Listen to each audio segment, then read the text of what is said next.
రైతుల ఆత్మహత్యలు రాష్ట్రానికి దేశానికి సిగ్గుచేటు అని తెలంగాణ రైతు సంక్షేమ సమితి సభ్యులు అన్నారు.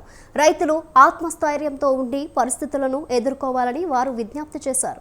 జస్టిస్ చంద్రకుమార్ ఆధ్వర్యంలో సోమాజిగూడ ప్రెస్ క్లబ్లో జరిగిన సమావేశంలో వక్తలు మాట్లాడారు. రైతుల ఆత్మహత్యలు కలవరానికి గురిచేస్తున్నాయని ఆవేదన వ్యక్తం చేశారు. కేంద్ర రాష్ట్ర ప్రభుత్వాలు రైతుల పాలసీల రూపకల్పనలో విఫలమవుతున్నాయని అన్నారు. దేశానికి అన్నం పెట్టే రైతును చిన్నచూపు చూస్తున్నాయని వారు విచారం వ్యక్తం చేశారు.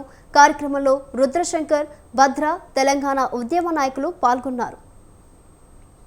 మారిన తర్వాత మా తలరాత మారుతుందని చాలా మంది రైతులు ఆశపడ్డాం. కానీ ప్రభుత్వాలు మారిన తర్వాత కూడా రైతుల ఆత్మహత్యలు జరుగుతూనే ఉన్నాయి. ఒక రాష్ట్రంలో రైతు ఆత్మహత్య చేసుకుంటే అది రాష్ట్రానికి అవమానకరం. దేశంలో రైతులు ఆత్మహత్య చేసుకుంటే అది దేశాధినేతలకు అవమానం. వాస్తవంగా చెప్పాలంటే మానవత్వం ఏమాత్రం కూడా లేకుండా ఇవాళ ఎందుకు రైతుల ఆత్మహత్యలు జరుగుతున్నాయని ఆలోచించకుండా కేవలం ఎవరి ఇంట్రెస్ట్ కావాలి, నీకు కల్తీ విత్తనాలు చేసేవాడు వాళ్ళు వాళ్ళ ప్రయోజనాలు మీరు కాపాడుతున్నారు.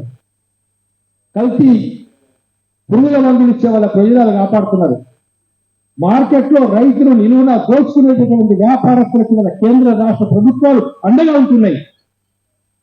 తప్పించి రైతుల పక్షాన నిలబడి మేము రైతులకు లాభం చేద్దామన్నటువంటి ఆలోచన ఎంతవరకు ఉన్నది, ఎంతవరకు అమలు చేస్తున్నారు, అది అందరూ చూస్తూనే ఉన్నారు. ప్రభుత్వాలు